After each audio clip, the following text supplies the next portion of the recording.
Life's gonna be this way. Welcome back, creeps. Ah, Welcome to an episode of Weekly Creep. yes. What up? I'm Adam. This is Dulce. I'm also here. Yep. And this is another Dulce special. The last 3 episodes have been Dulce episodes. Show Liz. Do you want to get into what we've been up to? Or you want to do the card first? I think let's talk about what we've been up to. All right. Go! So, our last episode we recorded, I think, the day before we went on our little trip for your birthday. Yeah. Which was fun. We do have a little bit of video, but we actually just weren't very good at taking video while we were there. Yeah. So I don't know if we'll have like a little vloggy video or not, but I'll see what I can throw together. But then when we were in Austin, went to a nude beach, by the way. Sure did. That was fun. Then I got a text from a friend who wanted some work done. Then I got another text from another podcast who needed some work done. And then I got another text from a podcast or from people who I wanted to work with from Houston Strain. So it was like one thing after another. And now another thing has popped up. We can't talk about any of it, which is really annoying right now because it's like top secret. And then, another thing has popped up this weekend. So we'll be gone for the whole weekend. But it's all fun, spooky stuff, which is really exciting. And then it was like, your birthday, then my birthday. What else? That was pretty much it. Yeah, right. It's just been a lot of driving back and forth late night through Houston to Austin to San Antonio and Yeah. yeah. Personally, I've just been doing a lot of reading. I've also been rewatching the movies from the Aliens. Was it? Yeah. And also we went to see Weapons. Yeah. We sure did. Not a fan. Yes, a fan. Yeah. I was surprised, because there was so much hype for it, I just expected everyone that I talked to like Weapons. And I've heard that there's people that were not fans of the movie either. So I was like, oh, okay, cool. So I'm not entirely going to be, ostracized for not liking the movie.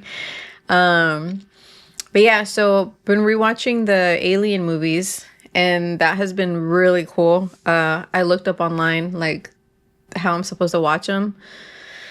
And the first one you're actually supposed to watch is Alien vs. Predator. Came out in 2004. Still a banger of a movie. A banger of a movie, man. And I think so far throughout the whole franchise, that's still the best one. I'm at Aliens. I didn't watch the rest of it. I'm at Aliens Earth. I haven't even gone through the first episode and I'm already bored. I'm hoping I don't have, I'm going to give it another try. At this point, I wrapped up Prometheus and then I finished Alien Covenant, which was a crazy ass fucking movie. And then I started watching Alien Earth. So I could have just been tired and fatigued from watching all this stuff. Yeah. So I'll give it another go. But yeah, no, I'm really liking the franchise. And after this, I kind of want to watch all the Predator movies because I do enjoy Predator movies. Yeah, they're not really my cup of tea, but Weapons was. Even in the movie, even at the cinema, when we were watching it, Dulce was like, this sucks. This is the worst thing I've ever seen. And I was sitting there going I'm having a fucking great time. The whole time I was like, this movie's way too long. Yeah. I'm like, can't you just let me enjoy something for once? But it was really, really good. It reminded me of the old Creep Show and the new Creep Show as well. The remake, well, not the remake, but the 3rd season, Creep Show 3 or something, that they did recently. But I went in, I hadn't seen any trailers, didn't know what it was about. The trailers didn't give much away, which was smart. Yeah, but I feel like to take people's money. Just the posters and stuff in the cinema made it look like it was going to be this, dark, evil thing. And then it just wasn't that at all. So I think I was just pleasantly surprised. I was expecting it to be like The Black Phone. basically. Oh, yeah. Like, that's in my head. That's what I was going to go see, which I did enjoy that as well. Yeah, that was good. But, yeah, because I just, every time I open Instagram, somebody else is talking about weapons. Yeah, I'm only seeing videos about weapons now. Yeah. But, again, I thought it was really fun. And, yeah. Yeah. We also saw Jaws Oh, yeah. on IMAX because it was the 50th. Before we talk about that, just real quick, Paranormal Activity. My nieces has never seen it. And I enjoy a really good found footage. Yeah, me too. Okay. Ever since I saw Blair Witch, I was like, these get me, Love that shit. get my goat. Yeah. I was hyping up this movie to my nieces. I was like, we should have a sleepover. Y'all should come over. You know, we'll get food. We'll get blankets. We'll like hunker down in the living room and we'll watch Paranormal Activity. I put it on the TV. And the first thing that my niece says, is this a found footage movie? I was like, yeah. She was like, sorry. I was like, I thought I mentioned that. She was like, I hate found footage. I'm like, why? She's like, they're so scary. Oh, good. She's like, they're so scary. I'm like, yes. So they are the best. I was saying, like, you know, Blair Witch has that thing where it's found footage. It's like, you know, you're at the edge of your seat because you feel like as the person, you feel like you're right there with the person. Yeah. The main person, like you're as clueless as they are, basically. You know what I mean? And then, and you're like as frustrated, like it's good at generating those emotions, right? But then like Paranormal Activity. Okay. So the crazy thing that I noticed about this one and why I feel like it's so good. The first one. Yeah. Is because, you know, it's almost as bad as jump scares because you don't know when they're coming. And this time it's like, you know, it's coming because every time it's nighttime, something goes down. Yeah. You know? So you know it's coming. And by the end of the movie, my nieces were like, is it almost over? Because I'm tired of being scared. Because Their you know, adrenaline like, was all exactly, like it tires you out. And I was like, man, like this movie really is special. And they liked it. They were scared. They had a lot of strong feelings about it. Like they had a lot of strong comments about it. It still holds up. Still a good movie. Yeah, I'm just battling with Mabel because for some reason she just wants to be on the desk now and she never normally does. But yeah, I do. I love the Paranormal Activities like up until number 3 or whenever it started getting fucking dumb. Yeah. But that's just my opinion. Yeah. I think I only watched the second one, but I don't even remember it. Yeah. But yeah, Jaws though. We saw Jaws in IMAX. Man. As we were sitting there, I realized that I've never seen the movie in its entirety. I think I'd only seen maybe like the first 10, 15 minutes of the movie. And it's a 2-hour movie. And so, you know, you're in the theater with this big shark in the screen and you don't know when he's going to come out of the water. Unless you've seen the movie before. Unless you've seen the movie. And I'd never seen it. So, man, that movie was scary. I had a good time watching it. Yeah, and I had like watched the video because for a little while my job here was digitizing people's like film negatives, like photos and movie reels, 8mm reels and stuff like that. So it was always like, once I started doing that, I was like, how do they remaster this stuff? So I watched the whole video about how they went through every frame of Jaws and basically photoshopped it, cleaned it up. Like, it was fascinating. And then to see it, that's the first movie I think I've seen in IMAX. So it's like, same. It's like watching a football field. Yeah. And it was just absolutely gorgeous. Like, it could have been shot yesterday. Yeah, it was nice. You know? So, yeah. It looked like it just had a filter on it. Yeah. But no, very, very much a fun experience. And hopefully we're going to get to go see, like, some more oldies close to the Halloween. Yes. We checked out our rooftop cinema location, but they're not playing The Shining. But we should watch that. The Shining? Like, with the girls. I don't think they've seen it. It's a slow movie. I think that's why I like it so much. I love it too. Whenever we travel and you put it on, I like watching it. I like watching you and it in silence. Because I I'll watch The Shining, like headphones on, like a normal person on the plane, on my laptop or my iPad or whatever. And Dulce will sit beside me, pretending to watch a movie on the On my screen. like on the screen on the airplane, but really she's watching me watching The Shining. Yeah. Have you got a card for us? I do. Hang on. The card for today is the Hermit reversed. Today's message is solitude is your friend today. Make sure you get plenty of time with only your thoughts. If you can, go for a long walk and leave your phone at home.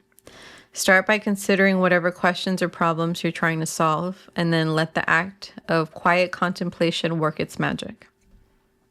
That actually, I'm checking the time to see if we do have time for a walk, but I don't think so. Nah, But that does sound lovely. it does. A long walk with no phone. Indeed. I've had a pretty solitary day though, which was nice. Yeah. I got up at like 6 o'clock this morning. I went to the gym, got home, did some stuff, did a video for somebody, and Can't tell you who. what? No, I could tell you it's Alex, but like no, you don't know who Alex is. You know? But yeah, Friend of the pod. yeah, some stuff that I had shot a couple of weeks ago, right as we were getting like very busy. But they were happy with it. That's good. Yeah. It was good. So I felt very productive, and then got some recording done, played the guitar for a while. You know what I mean? It Yeah. was a nice day off. Right on. Yeah. I went to work. Did some Sucker. Did some overtime. It was cool. I got started on a new book. That was fun. Nice. Yeah. It's a quirky little book that so far it's making me LOL. That's laugh out loud. For those who don't know. So we're going to start this week with a 20 minutes in, but we got another listener email the other day, and because it didn't go straight to spam, like calm, because it didn't go straight to spam, I was like, you know what, let's just read it out as like a one-time thing. So I haven't actually read the story yet, but this comes from Reese, and it says, "Hi Adam and Dulce, emailing you from sorry, do it again. Emailing you from Victoria, BC, Canada. I just started listening to your podcast last week and I'm thoroughly enjoying it. You guys are so wholesome and I love the way you explain things and also how you try to approach things with a level of skepticism. I feel like my skepticism lately has like gone out the window. Some of the stuff I've been dealing with. I love your stories and how you structure each episode. Please keep the episodes coming. I have a ghost story and a game recommendation. Yay. I think both of you would really enjoy the game, but for some reason I feel Adam would really enjoy it. I'll start with the ghost story, but it may come across as more of a series of events rather than a typical story. This all comes from what I've been told by my grandmother and my dad, who both lived there long before I was born. I am 29. I am 34. Me, Adam. Yeah. I am 34. I am 38. Yeah, since we're all airing our dirty laundry here. Before I was born, when my dad was little, he and my grandmother lived in a house near a wharf in downtown Victoria. The house was called Arklow, designated by a sign above the front door when my grandma bought the house. I was able to find references to Arklow in historical newspaper records of private residents' names in the city archives, showing it had been called that since at least 1913. After moving in, strange occurrences began. My grandma said that they would be lying in bed at night and the closed window blinds would swing up so high that they would hit the ceiling. Jesus Christ. The windows would be closed and she would physically see this happen in front of her repeatedly. Similarly, they had an old rotary phone in the house and the handset would fly off the hook and swing up in a similar way to the blinds. That's interesting, actually. Like everything was just going, fuck it. Yeah. You know? Like someone just flipping table. Yeah. I was recently given the phone by my grandma who still had it. It's been in the trunk of my car since she gave it to me and I'm still too nervous to bring it inside. Send it to us if you're genuinely afraid of the thing. Send it to us. We'll take care of it. That reminds me, I have a container of protein powder in my trunk. Haunted protein powder. I still keep forgetting to bring it in. Haunted Reese, if you want to get rid of the phone, send it to us. Do you want to trade? Yeah. It's cookies and cream protein. Cookies and ghosts. Actually, the protein powder that I bought was ghost. Oh, ghost, yeah. One day, my grandma was alone in the house having a bath in the upstairs bathroom. She said she was laying back and relaxing in the tub with the bathroom door open. She then noticed movement out of her periphery. She looked over and saw a figure standing in the doorway. She says the figure was completely solid, like a real person. Her first initial thought was that this was a very unusually short person. I suppose she was trying to identify who was in her house, watching her in the bath, but not immediately threatened, as it may have been a child. This is speculation on my part. It was then that she realized this person didn't have a head. Oh. The figure then continued on, walking past the open door. She got out of the bath, put a towel on, and searched the house. She was alone. My dad, who also lived in the house, has said that he would be laying in bed at night and would hear loud screaming in his ear. Jesus. A male voice. Then his radio would turn on in the room, full volume. This happened enough times and it terrified my dad enough that he still doesn't like talking about it or really living there in general. That's interesting because first of all, like the first thing I was going to say was like, oh, that could be exploding head syndrome. Like it's a very valid thing. Like you've probably experienced it before as well. That's what it's called. It's ridiculous. I've definitely heard it. I know Emma from Real Life Ghost Stories has spoken about it before. Some people will hear screaming, like pots and pans. When I lived with my parents, like briefly when I went back home, I would hear the noise the dog used to make, but like the dog's been dead for years, you know what I mean? Why is it called exploding head? Because it's like exploding noises, like, but it's all in your head.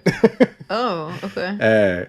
But the fact that the radio came on at the same time or just after, that's something else. Yeah, that's something else completely. One morning, my grandma entered the kitchen and noticed something on the dining room table.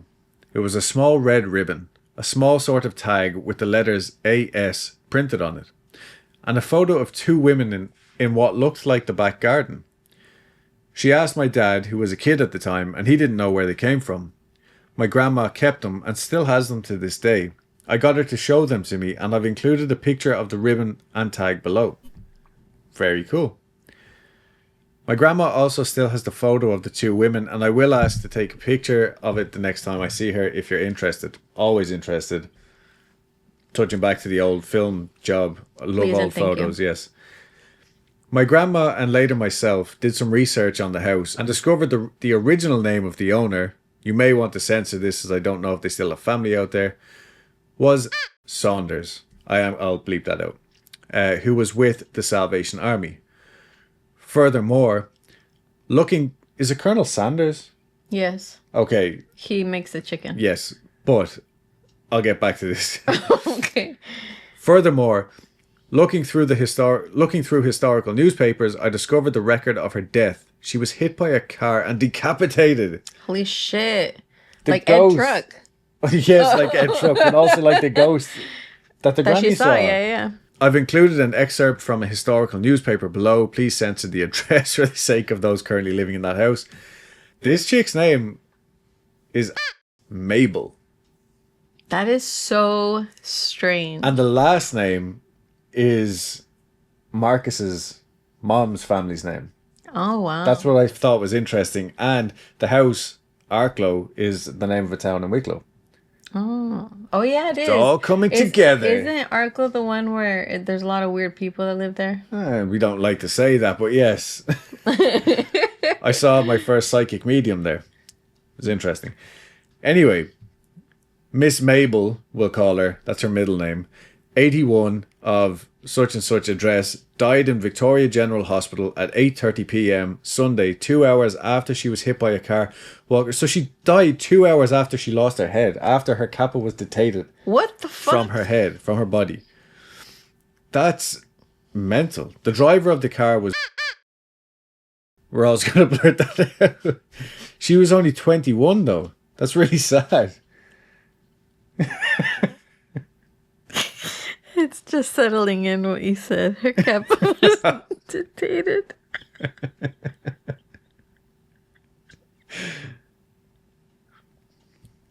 An inquest will be held. Oh shit. So Miss Mabel was the 4th person to die in traffic mishaps in the city this year, whatever year that was. There are additional things that would happen, like the door of an old wooden wardrobe opening and slamming shut. There was also a story about a seance that was done at the house. My grandma was not present, where a small Buddha was placed on the floor and it allegedly moved along the floor from room to room by itself. Jesus Christ. What the fuck? Or Buddha, should I say. Excuse me. My dad now works for a very well-known delivery company and has been there for 28 years. One day, he delivered a package to the house. A young couple came and answered the door. My dad handed them their package and asked, "How's the ghost?" Oh, what the fuck? Apparently, they both looked at each other in shock, as if to say, that explains everything. They were probably like those couples that we're always reading about who are experiencing things separately and are not telling each other about it. And then your dad outed them. Communicate with each other, married couple. What strikes me most is when my grandma talks about it. I know she's not trying to scare me. She just explains it as it happened. The house is still there and it's in a fairly densely populated area near downtown. I still wish I could go and speak to the owners and hear about their experience if they've had any.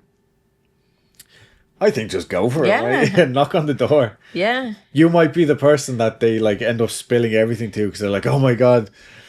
Adam does it all the time. Yeah, I actually do. And I never have my microphones with me. That's a rule that I'm just going to start carrying them with me anytime I go to these places. Wow, that's like just a certifiably haunted house. Yeah. Like it has everything that you need to have in a haunted house. Yeah. The decapitated woman and everything. That's crazy. For the game recommendation, I highly suggest you play Control. It's very hard to explain, but I'll just say superpowers, paranormal, multiple dimensions, an interdimensional Finnish janitor, otherworldly entities, a possessed refrigerator, brutalist architecture, and a synchronized Finnish musical combat sequence in an Art Deco maze. I could go on. I feel like you could. If you see a trailer for it when you have time, I'd be happy to gift you a copy. Anyway, thank you again and can't wait for more stories and more laughs. Love you guys. Reese. Thank you, Reese. That was a delight. Yes. Yeah, we would like to see the photo if you have it, the photo that was found. And yeah, for real, if you do want to get rid of that, potentially haunted telephone, send it down here. Yeah. To the bayou. No, that was fantastic. Yeah, I'm going to look at the Control trailer. Yeah, we'll watch that as soon as we're done here. Yeah. But yeah, thanks, Reese. Thank you, Reese. I just wanted to read that before it got lost in the ether, you know what I mean? Yeah. So now, I'm just going to hand you over to Dulce here. Let me close this. Today, I wanted to trigger some people's submechanophobia by way of talking about an iconic theme park ride.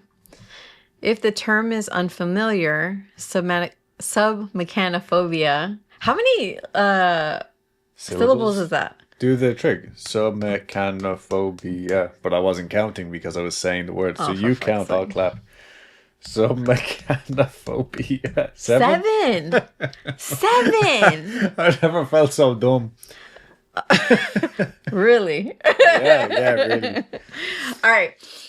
If the term is unfamiliar, submechanophobia is a fear of submerged or partially submerged man-made objects that are usually very large objects.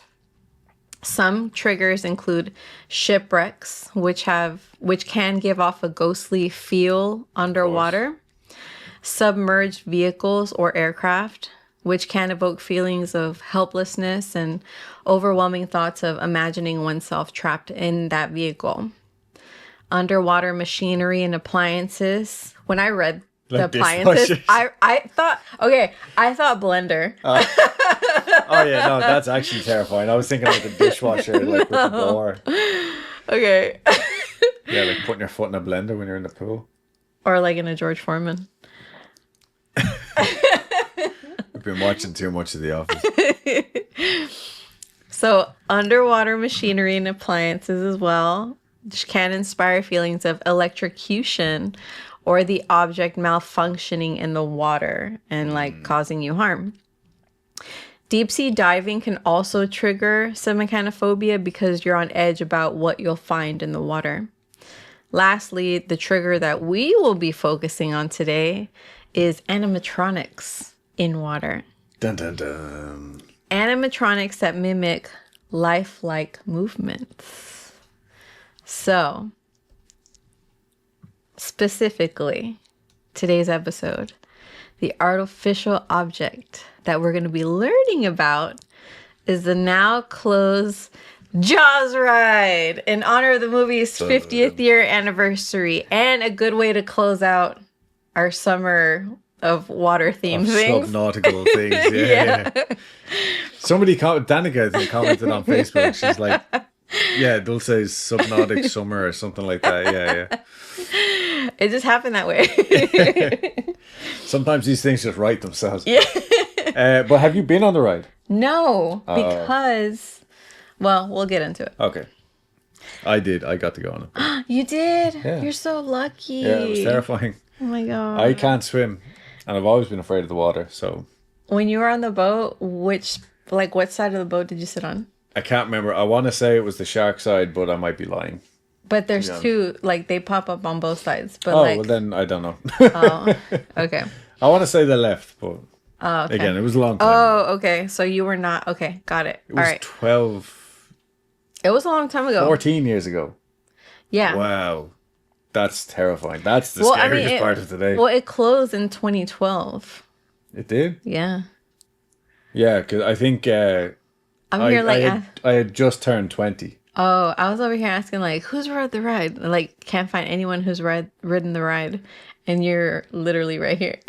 Yeah, I told you about it before. I just assumed you remembered, yeah. No. My memory is poor. So, well, it was fun. Yeah. The Jaws ride in Florida was originally inspired by the success of the Jaws feature in the studio tram tour at Universal Studios Hollywood.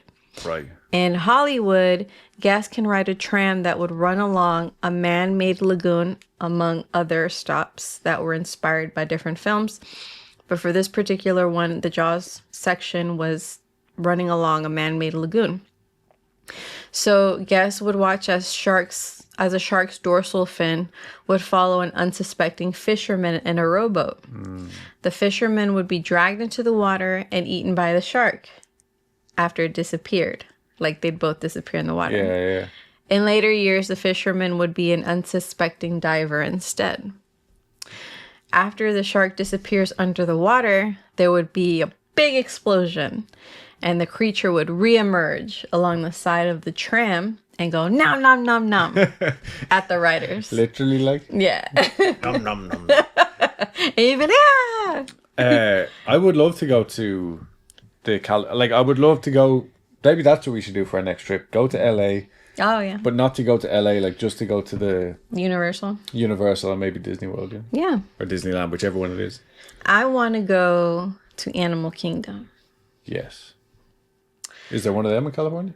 I don't know. Well, I don't know about the... No. So, I think Disney the one in Orlando might have the Animal... Might be the only one. Kingdom, because it's Disney World in Orlando. It's a bigger park. Okay. And then the Disneyland is smaller. So, okay. Anyway, the success of the movie Jaws and King Kong gave studio executives the confidence to open a theme park in Orlando where they could expand the experience for both rides. So there can be two big rides. In Orlando, when the Jaws ride, the bit was that you're going to set sail with Amity boat tours and go on a little cruise. After a few moments, you would come across the sinking wreckage of another tour boat where, surprise, it was the work of a great white shark who then goes after the boat that you're on. Yes, of course. Okay? The boat skipper would then try to kill the shark with a grenade launcher But the shark is too quick and evades these explosions. And at one point in the ride, the shark would surface and bite down on the boat's front pontoon, deflating it and then dragging the boat through the water in a circle. You would then be at the mercy of a homicidal fish. The skipper would then successfully nail the shark in the face with the grenade launcher, right in the mouth. Pow! Right in the kisser. Right in the kisser. And it explodes. Like, there's a big explosion, and the shark goes back into the water. And as the shark explodes, shark guts fly everywhere. And then it's over. And then you get off the ride and you go have a funnel cake somewhere in the park. FYI, the shark guts were weighted pieces of foam that got reused by getting caught by a partially submerged net that retracted it all back into a machine for later use. Very sustainable. That was cool. Yeah.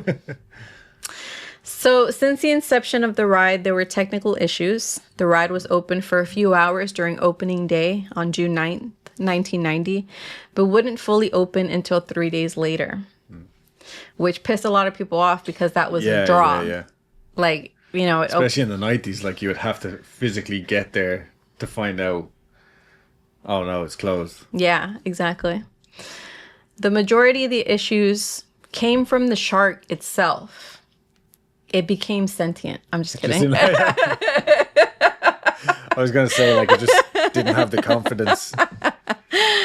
I got cold feet, cold fins. Okay, so the ride would then permanently close in August. And Universal would sue the company Ride and Show who made the shark. In 1990? Correct. Okay. Universal alleges that Ride and Show used non-waterproof parts. The suit was settled out of court the following April. Okay. Other people involved with the project said Ride and Show installed everything in the lagoon knowing that there was not going to be time to test it before opening day. Ride and Show always tested their rides, but they were running out of time, and the vibe from the higher-ups was, I don't care how you do it, just get it done. Yeah. So, like, they had a lot of pressure going on because they were sort of trying to compete with the other park that was opening in Orlando, Disneyland. Back then it was like MGM and Disneyland, like Disney were really? opening their own park. Yeah. They were trying to outdo each other at the time in Orlando. Simpler time. Yeah. Simpler time. Pearl Jam was just about to come out the next year. But okay, so, and they had used Ride and Show before, but like something like this, like the Jaws ride, that all this, machinery was going to be underwater. It had never been done before. Right. Like at this scale, Yeah. So they went with this company because they also helped them do other rides very successfully. So they put all their eggs in this basket. Mm-hmm. But like I said, they didn't have time to test it. There was a lot of pressure, and the people involved in the project knew there was going to be problems on opening day, and sure enough, there were. The platforms these sharks were on were huge, and the power of the mechanics was so great that after every use, the ride was tearing up the concrete floor of the lagoon. Oh, shit. Yeah, that shark that, like, grabbed onto the pontoon and pulled you in a circle was, like, on this huge fucking, like, platform circle, and it would just spin. Wow. In the water. It was crazy. And then, like, when the sharks came out, there was a lot of power behind, like, them jumping out. Yeah. But I like sometimes I would get stuck, or like, it'd be too intense, or there was like it actually hits the boat. Like there was a lot of shit going on. Wow. Anyways, after the dust settled legally, Universal brought in a new set of engineers who had previously serviced their other rides as well successfully. Okay. That team assessed that merely fixing the existing ride would cost more than gutting the ride completely. Yikes. They proceeded to break the ride down and left only the basic structural framework and theming. Universal was dead set on making this ride and hired several companies for different aspects of the ride. Eastport International, later called Oceaneering International made the Shark. Intimate Amusement Rides made the Tracks. I recognize Intimate Amusement Rides because they've also made rides for Cedar Point, which is it's a really popular roller coaster theme park where all these roller coasters, like, they've set records. Like, here? It's in Ohio. Oh, because you mentioned Cedar Point earlier, but I had never heard of it before. Yeah, like they're always like trying to best themselves when it comes to like rides and shit. And I have a coworker who goes there like almost like at least every 2 years, I think. If there's a new ride, she makes it a mission to like go and visit the park to ride it. Like, she's really big on roller coasters. Wouldn't be me. And she'll tell me how scared she is on these rides. And she's like, but I still have to go back. And I'm just like, yeah. Nah. Take me to the kids' rides. I like water parks. That's what I like. The big slides where you stand in and you just fall. Daredevil. But no, I don't like roller coasters or anything like that. I prefer kiddie rides now these days. Like, you know, like the little teacups and stuff like that. That's my gig. I'll insert a little video here. And then Regal Marine Industries made the boats. ITEC Entertainment made the actual ride system. The ride was set to open sometime in 93. In the new ride, the boat skipper would accidentally fire a grenade at a gas stock in an attempt to kill the shark. So it wouldn't get it in the mouth. Shortly after this, there's a part where guests hide in a boathouse in the dark. Yeah. This I remember. Mm-hmm. Okay. And you hear this banging until the doors on the other side of the boathouse open. And Jaws comes up right next to the boat. This particular Jaws was made to be a third bigger than all the other sharks to make it scary, like on purpose. Like, some crazy motherfucker was like, you know what? Since it's right next to the boat, let's make it bigger. And they did. Jaws. Let's make it Jaws. And but bigger. Yeah, it was fucking crazy. Like, yeah, he was really proud of that. He's like, I'm gonna scare the shit out of these people. Look at the size of this fish. There are still YouTube videos where people took while riding this ride, and that shark looks ridiculous. Yeah. If I remember when I'm posting this, I'll put a link below because the videos actually are quite good. If they're the same ones that I remember seeing. But yeah, like that boathouse was like pitch dark. Yeah. So now all of a sudden... And you're hearing the knocking. Yeah, but for me personally, I was just afraid because now I'm in water in the dark. And you can't swim. And I can't swim. Yeah. So what if I fall out? Well... So you would eventually bust out of the boathouse and there would be this massive explosion, and then guests would be faced with the wall of fire blocking the boat's path. I noticed in older videos and then compared it to the last day that the Jaws ride was open, the explosion was very different. In the earlier years, the explosion looked huge. And I've read that people on the boat would feel immense heat from the huge flames. I read an interview from a former boat skipper that sometimes the flames wouldn't extinguish before the boat full of guests would get through. So literally, the boat with all the people would go through the flames. And put it out. And the guests were like, I guess this is part of the ride, but that wasn't supposed to happen. Like, everyone's smelling like burnt hair. Yeah, like they're supposed to not be there. So they also swapped the shark gut scene to where a scene where the shark would emerge and bite down on a floating power cable, which is probably what you remember. Yeah. And a huge gust of steam would shoot out at the boat as Jaws descended back into the water. Jaws would then float up all charred and gross looking on its side.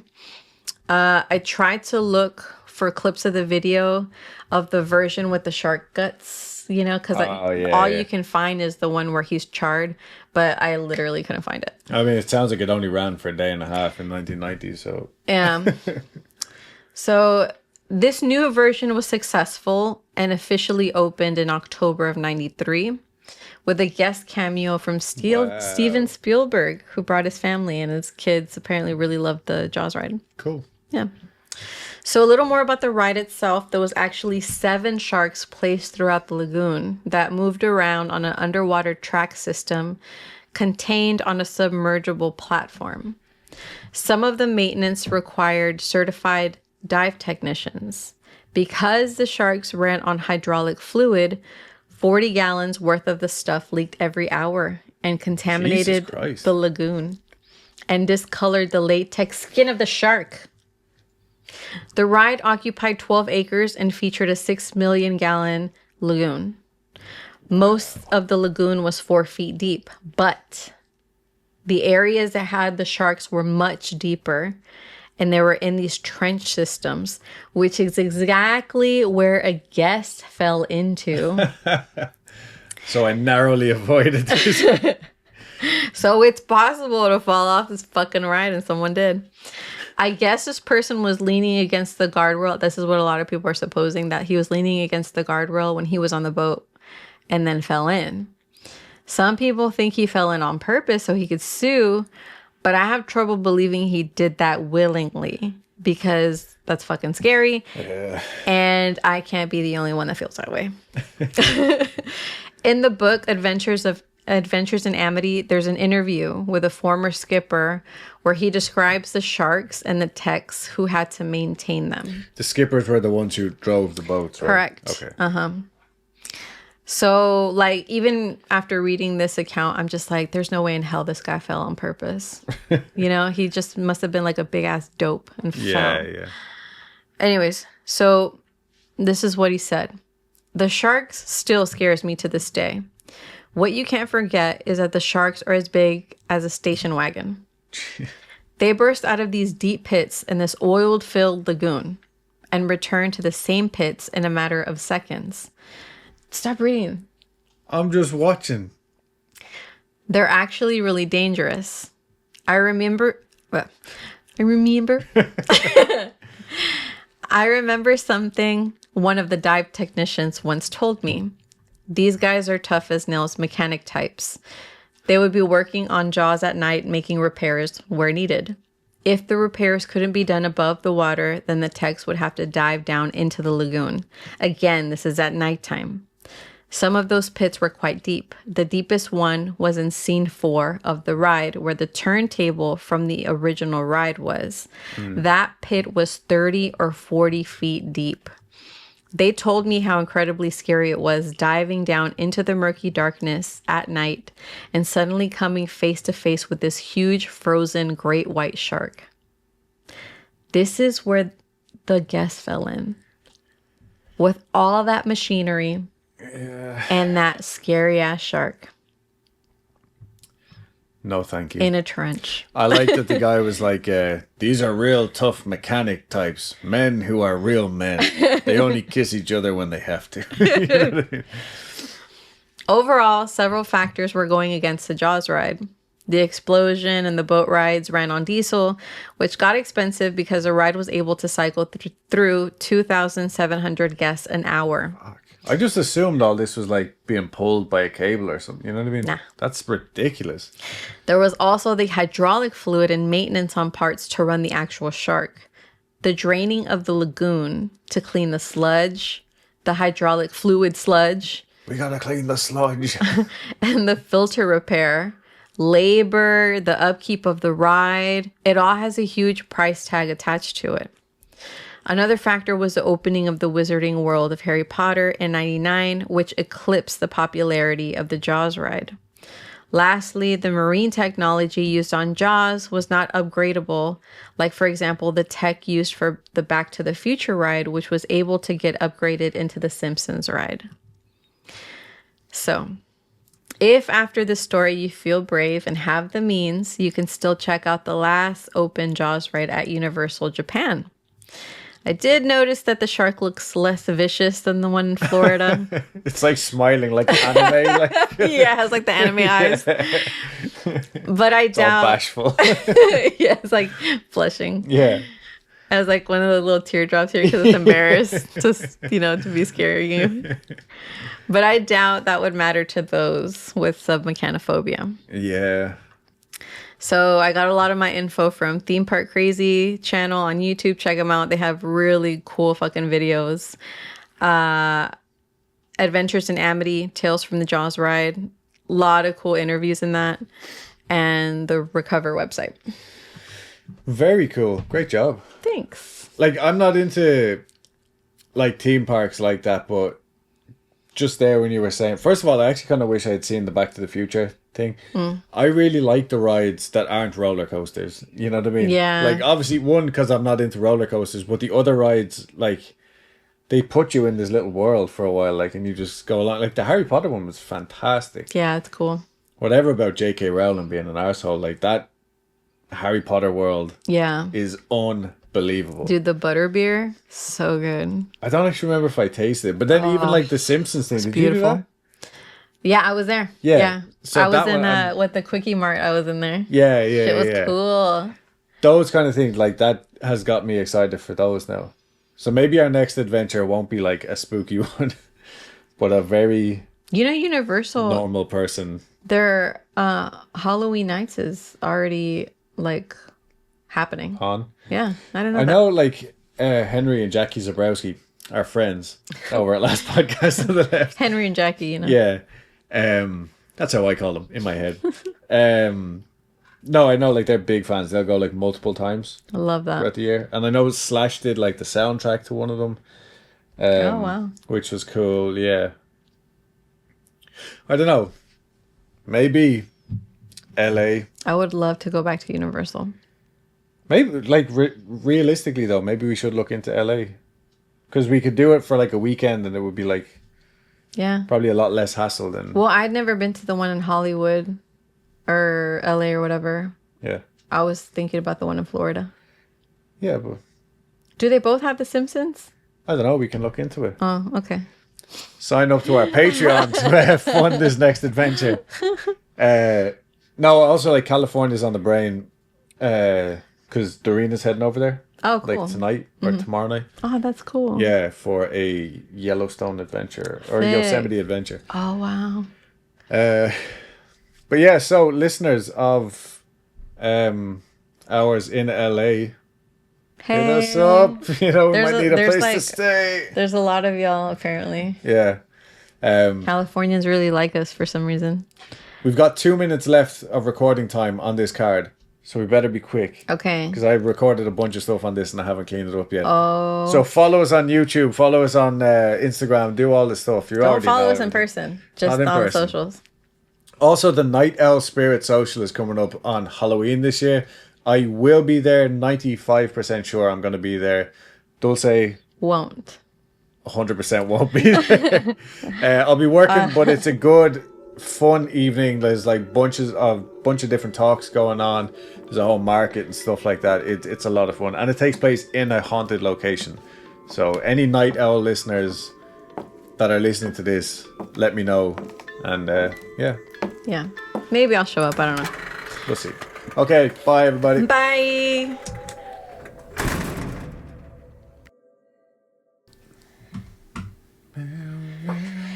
Bitch.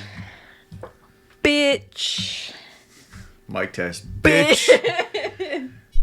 Ay, cabrón. Mabel, stop. I'm sorry you can't have your way, Mabel. What happens if you just put her on the bed?